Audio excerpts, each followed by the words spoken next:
नमस्कार, मैं हूं आपके साथ हेमंत कुमार।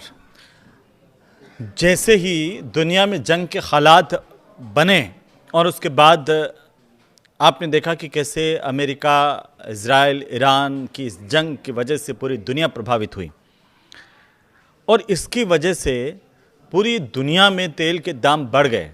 लेकिन भारत में आखिरकार पेट्रोल की ये जो कीमतें हैं वो स्थिर कैसे बनी रही, आज के इस वीडियो में इसी की हम बात करने वाले हैं। क्योंकि अगर आप हमारे पड़ोसी मुल्क में नज़र डालेंगे तो ये जो ईरान वाली जंग है उससे पहले पड़ोसी मुल्क पाकिस्तान में 320 रुपये प्रति लीटर के हिसाब से, पाकिस्तानी रुपए में ये है 320 रुपये पाकिस्तानी रुपए के हिसाब से प्रति लीटर जो है वो पेट्रोल की कीमत थी, जो इस युद्ध के बाद में बढ़ करके 460 रुपये प्रति लीटर में पाकिस्तान में पहुंच गई। अब आप देखेंगे कि इस 50 दिन, इस युद्ध के 50 दिन और 50 दिनों में 44% तक की कीमतें बढ़ी हैं। ये इसमें आप पाकिस्तान से लगा करके चाइना और अमेरिका तक चले जाइए तो यही हालात है। लेकिन इन सब के बीच में भारत में पेट्रोल की कीमतें इस युद्ध के दौरान स्थिर कैसे रहीं, ये बहुत महत्वपूर्ण सवाल है और आज के इस वीडियो में इसी पर हम बात करने वाले हैं। क्योंकि जिस तरीके से इस जंग की वजह से पूरी दुनिया में वैश्विक संकट, हम इसे कह सकते हैं कि ऊर्जा को लेकर के हॉर्मुज स्ट्रेट बंद हुआ, तेल का जो आयात है वो अचानक से प्रभावित हो गया और तेल का आयात जब प्रभावित हुआ तो जाहिर सी बात है कि कीमतों का बढ़ना स्वाभाविक था। लेकिन भारत में ऐसा क्या हुआ कि इस जंग के दिनों में पेट्रोल की कीमतें स्थिर रहीं, भाव इस तरीके से नहीं बढ़े। जैसे 44% की बढ़ोतरी, मैंने कहा कि 50 दिनों में ईरान की जंग की वजह से पाकिस्तान में देखी और अमेरिका में 42% जो है पेट्रोल की कीमतें बढ़ी हैं। चाइना में कहा जा रहा है कि 31% करीब तेल की कीमतों में इजाफा हुआ, इसमें बढ़ोतरी हुई। लेकिन भारत में तेल के दाम रहे ज्यों के त्यों, यानी कि कहें कि स्थिर रहे। तो ये बड़ी बात है कि कैसे इस तमाम तरह के संकट के बीच में भारत ने दाम नहीं बढ़ने दिए अपने नागरिकों के लिए, तेल की कीमतें नहीं बढ़ने दी। तो ये बड़ी बात है कि दुनिया भर में, सबसे पहले हम इसको समझते हैं कि दुनिया भर में पेट्रोल की कीमतें बढ़ कैसे रही हैं। आप देखिए 50 दिन का एक डेटा आया है जिसको हम यहाँ पर विश्लेषण करने वाले हैं। क्योंकि ईरान पर हमले के एक दिन पहले यानी 27 फरवरी की अगर हम बात करें तो इंटरनेशनल मार्केट में क्रूड ऑयल की जो कीमत है वो $67 प्रति बैरल के करीब थी। अंतर्राष्ट्रीय बाजार में $67 प्रति बैरल के करीब थी। ये बात है 27 फरवरी की और जंग के बीच में ये बढ़ करके $67 प्रति बैरल बढ़ करके $120 प्रति बैरल तक पहुंच गई। ये इंटरनेशनल मार्केट की बात हम कर रहे हैं। क्रूड ऑयल $67 प्रति बैरल से बढ़ करके $120 प्रति बैरल तक ये कीमतें पहुंच गईं और क्रूड ऑयल की।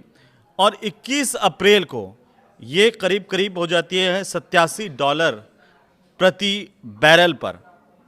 और इसकी वजह से दुनिया भर में क्या हुआ, इसकी वजह से दुनिया भर में करीब 120 देशों की अगर मैं बात करूं तो यहां पर पेट्रोल डीजल की कीमतें बढ़ गई हैं। तो अमेरिका में इस जंग के शुरू होने से पहले यानी कि फरवरी में अगर गैसोलीन की बात करें तो इसकी एवरेज कीमत $2.94 प्रति गैलन यानी कि करीब 274.54 रुपये। अप्रैल में ये $4.14 प्रति गैलन यानी कि सीधे 386 रुपये 60 पैसे तक पहुंच गई।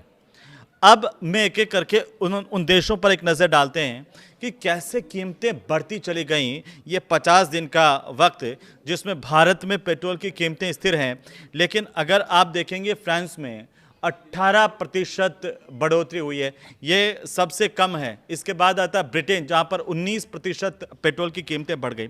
उसके बाद ऑस्ट्रेलिया है, ऑस्ट्रेलिया के अंदर आपके 29% की बढ़ोतरी हुई है पेट्रोल की कीमतों में। और इसके बाद आप जिनका बार बार जिक्र करते हैं चाइना, लो भाई, चीन में भी इस युद्ध की वजह से जो बढ़ोतरी हुई पेट्रोल की, वो हुई है 31% तक की कीमतों में बढ़ोतरी चाइना में हुई है, हमारे पड़ोसी मुल्क में। हमारे पड़ोस में देख लीजिए श्रीलंका, जहां पर 34% तेल के दाम बढ़ गए इस युद्ध की वजह से। और अगर उससे आगे आप जाएंगे, जिनको आप मानते हैं कि वहां पर बहुत ही अच्छा है, तो वहां पर आप कनाडा देख लीजिए। कनाडा के अंदर 34% तेल की कीमतें बढ़ी हैं। और उससे भी ऊपर जाए यूएई, वहां पर तेल की कीमतों में 36% का इजाफा हुआ है।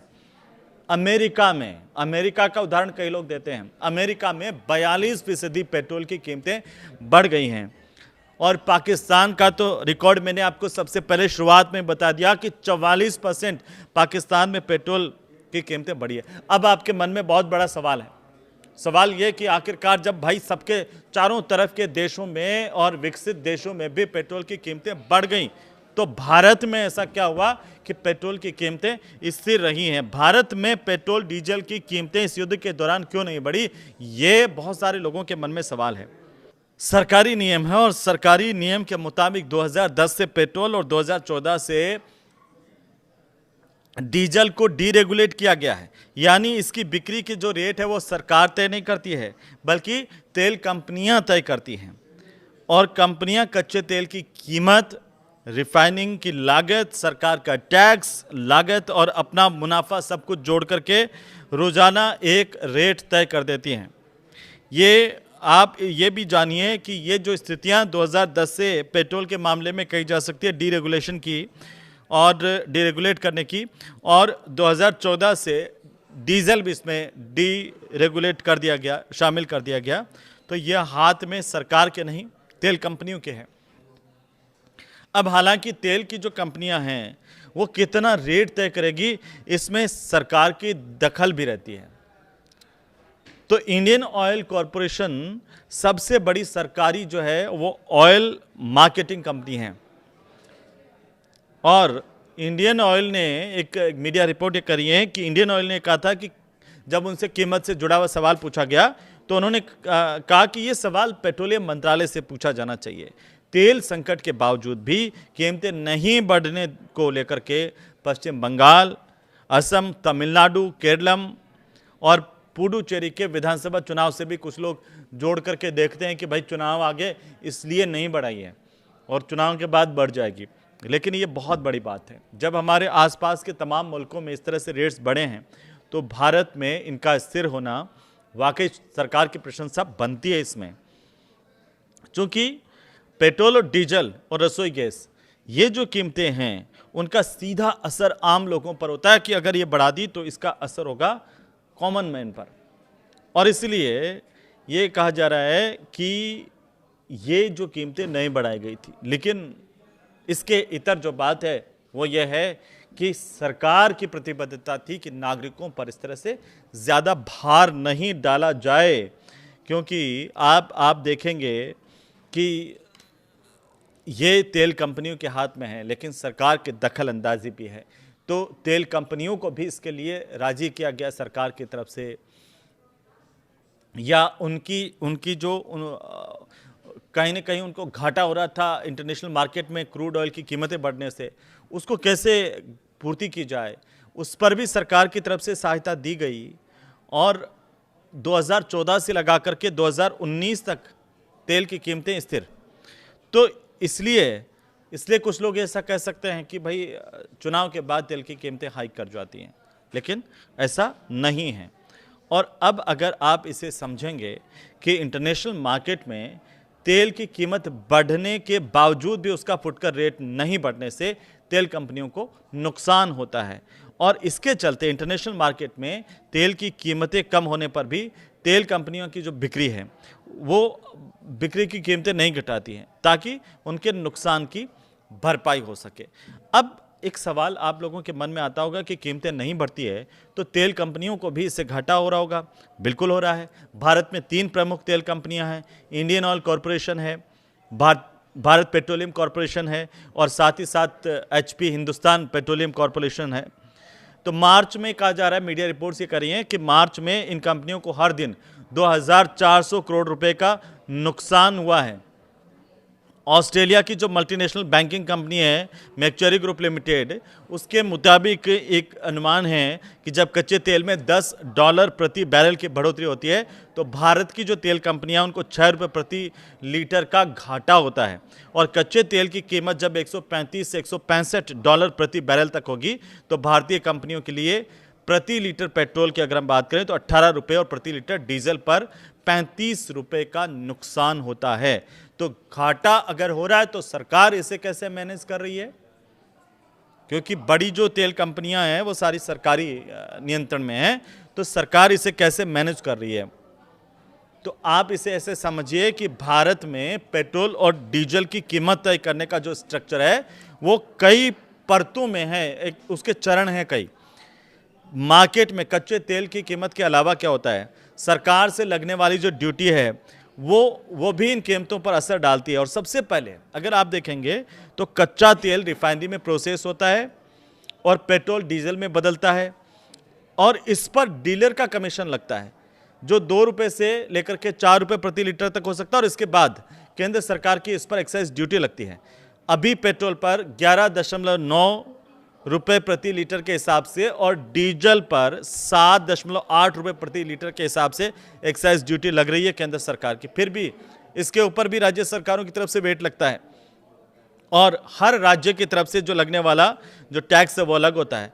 और इसीलिए आप देखेंगे कि अलग अलग राज्यों में थोड़ा बहुत फर्क होता है। मुंबई में अगर आप देखेंगे 103 रुपये 50 पैसे, दिल्ली में देखेंगे तो 94 रुपये 70 पैसे, भोपाल में देखेंगे तो 106 रुपये 60 पैसे प्रति लीटर के हिसाब से पेट्रोल की कीमत है। तो सिस्टम क्या है, इस सिस्टम से पूरे तय होता है कि ये जब कच्चे तेल की कीमतें बढ़ती है तो सरकार क्या करती है, सरकार तुरंत मार्केट दाम नहीं बढ़ाती है।